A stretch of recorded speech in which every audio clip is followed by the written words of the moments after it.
আসসালামু আলাইকুম। আশা করি সকলে ভালো আছেন। আজকে এসেছি গাজীপুর জেলার মির্জাপুর বাজারে। এখানে এসে যা দেখতে পেলাম, এই বাজারে বেল, কলা, আনারস, বাঙ্গি সব ধরনের ফল পাওয়া যায়। আমি যা দেখতে পেলাম এখানে সব ধরনের ফল পাওয়া যায়। এখান থেকে পাইকারি যারা কিনে তারা এখান থেকে পাইকারি কিনতে পারেন। তো এখানে মোটামুটি আমার কাছে দাম কমই মনে হয়েছে।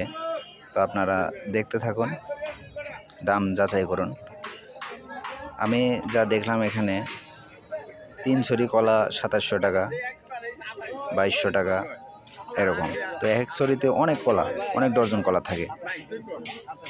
এই বাজারটি মূলত সপ্তাহে একদিন বসে, বুধবারে এই বাজারটি বসে।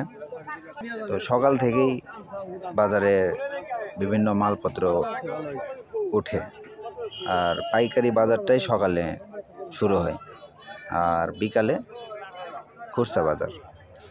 আপনারা যারা আশেপাশে যারা ব্যবসায়ী যারা পাইকারি কিনেন, আপনারা এই বাজারে আসতে পারেন।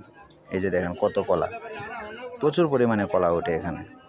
কলা ওঠে, ধান ওঠে, মানে সবই ওঠে। আমি যা দেখলাম মোটামুটি সবই ওঠে।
এখানে 600।